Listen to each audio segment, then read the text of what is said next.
I was talking to myself. All right. Good morning, everyone. I'm David from SSM. All right. I'm going to touch on matters relating to the company side under the purview of SSM. Right. Before I start my session, okay. Just want to let you know. Last night there's some kind of infection in my eye. So if my eye start twitching halfway because you can see me but I can't see you, please don't take it negatively that I'm having amorous eyes or trying to hit on you, especially the guys, because I'm into ladies, I'm not into guys. So please please bear with me, because I put some eye drops, but then I don't know how long it lasts. Okay. All right. Could you share the slides for me, Secretary, please?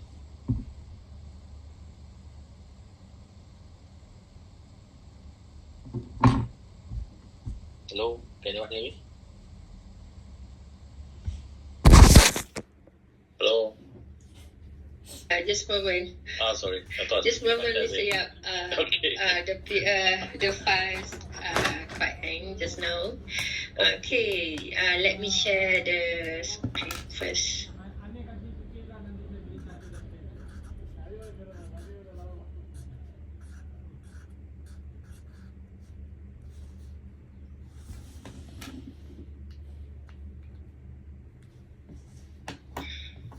All right. Okay. Now, as we all know, SSM stands for Suruhanjaya Syarikat Malaysia. Okay. We are a statutory body. Okay. Today I'm going to touch on SSM's background and functions. Powers of the registrar of companies. The registrar means my boss lah. Okay. Scope of question: core areas, related areas, legal framework governing auditors, administration of companies, and conclusion. Next slide.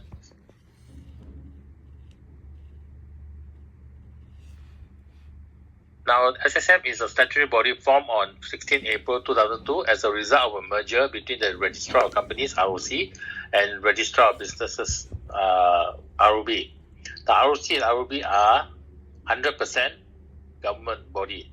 Now, when they merge together, the government has decided to form SSM so that there is the any matters relating to businesses in the corporate sector can be streamlined and managed by one single body, which is SSM.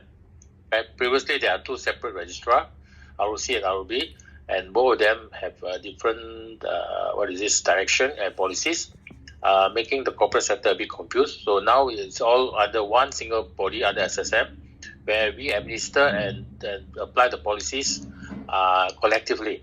Okay, next.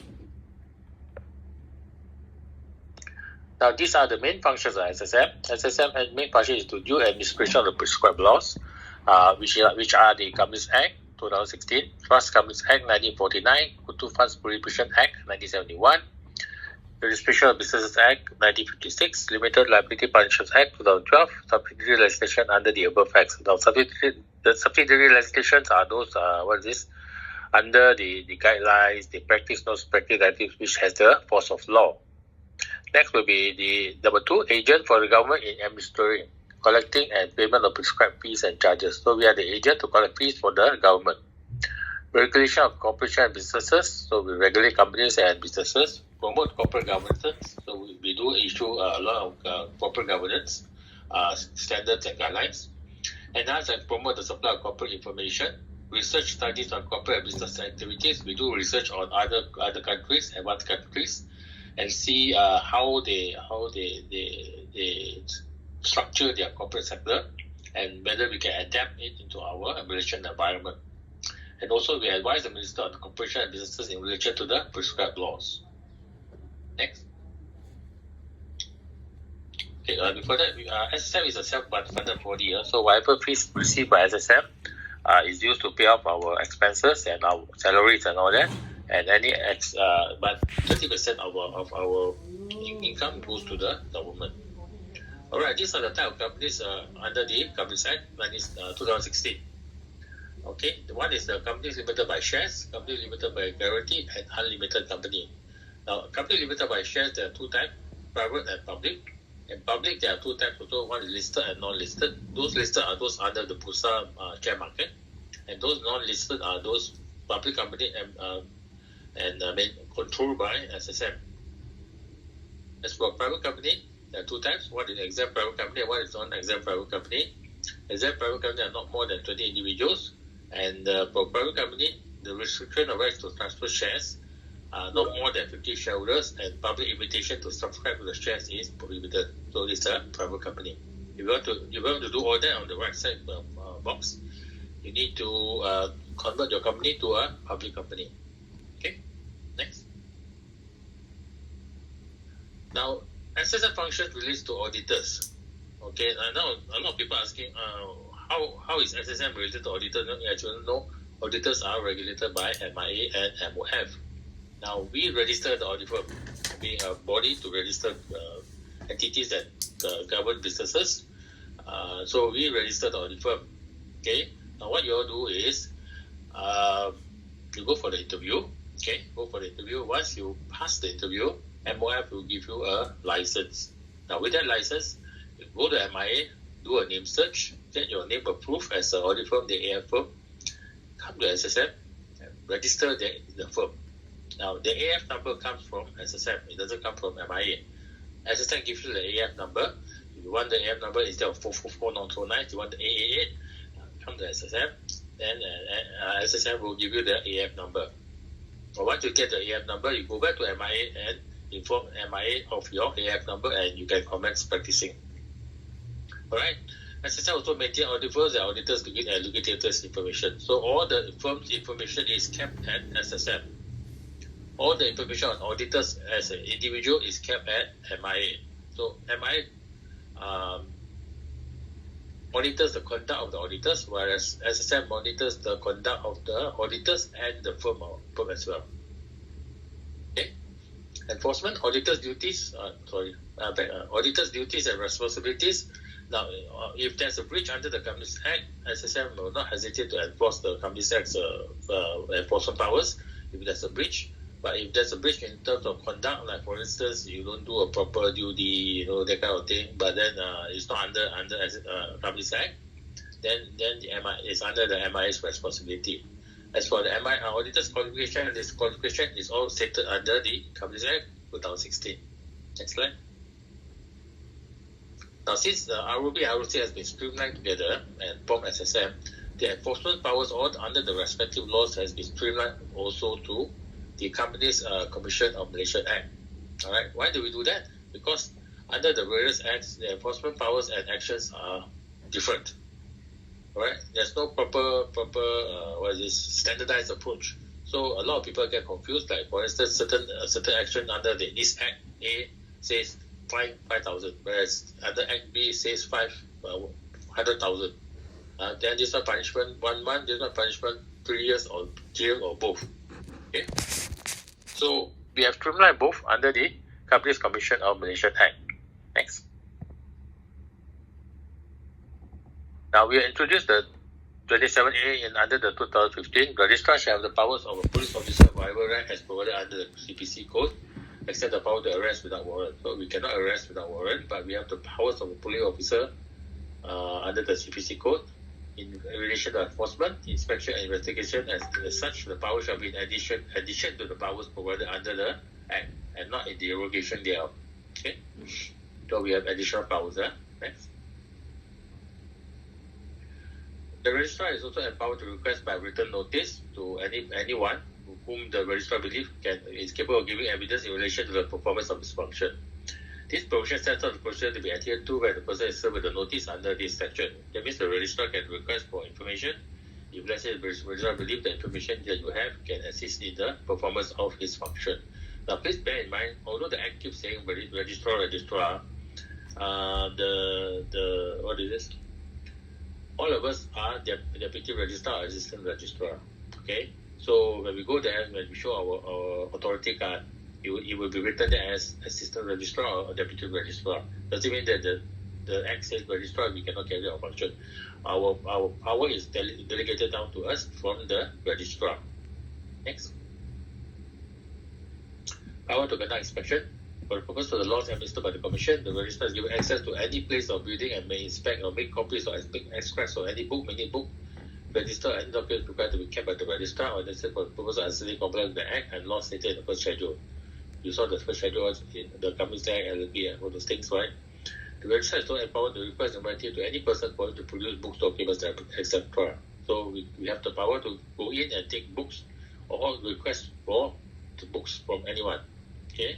Of course, we won't go in during odd hours, 2 a.m. No, you were sleeping, then suddenly I knock on the door and say, hey, I want your ledger, I want your debtor's ledger, I want your creditors ledger, or I want your GL. We won't do that. We go during reasonable hours. Unless you deliberately lock us out, then we of course we go during odd hours. Next. Next slide, please. Okay. Power to investigate. The registrar is about to conduct investigation in relation to any law under the Public Act Commission if there is a reason to suspect that an offence or breach has been committed. That means the offence has happened. An attempt to commit the offence will not yet happen, but trying to do the offence. A conspiracy to commit the offence. That means if I back up anyone to commit the offence, then also we can investigate. The new Section 27D accord the registrar with the power to investigate the offences which comes under the purview, not necessarily by non-compliance to the Act, but also from non-compliance to notices, circulars, guidelines issued under Section 20C. So all our guidelines and practice directives are has legal binding effect. All right. So it is not just a guideline. You must comply if it affects you. Next. 27E, search and seizure warrant. So the registrar may apply to the magistrate if there's no reasonable cause to believe there's an offence been committed, and we need to go and search or seize the evidence. Okay. So now the warrant is very specific. The warrant says you can enter a premise, let's say premise A, Jalan so and so. Okay. So if we enter that place and then we go there and then we find that the thing are not there. So if the thing is kept another place, that warrant is not applicable. We have to use another section, which is the next section. Okay. Next slide, please.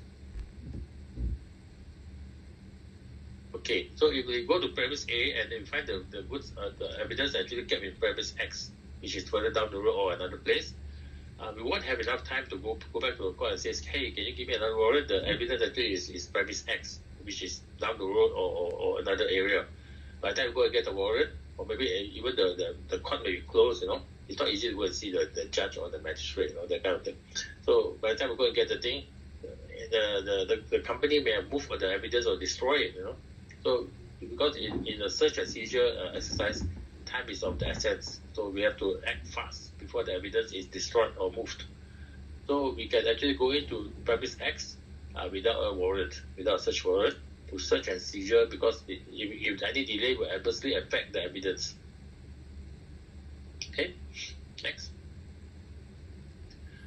37 capital G, these are things seized. So when we go in there, the officer, the rating officer, RO, will provide a list of things seized with the governance copy and give you a copy. All right.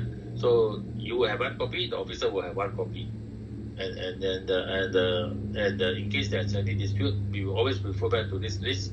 If let's say when we give back, we took 10 files and give back 9 files, or we took 10 files and give it 11 files. It's possible, things happen because sometimes the extra files are not in the list. Somehow it ended up in the box and we carry back. So it happens. Okay, next. Release of things seized. So after during the raid, we won't have time to go through the documents or information in detail.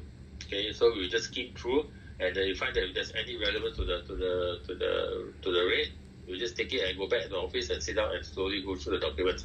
So if let's say we take a file inside, then we initially, let's say in front there's some agreement which is relevant to the investigation. But at the back there, all your birth certificate, your marriage certificate, or even your student, the son's record book, So we don't need that. So you can ask for that to be released. No problem. Next. No cost or damages arising from seizure to be recoverable.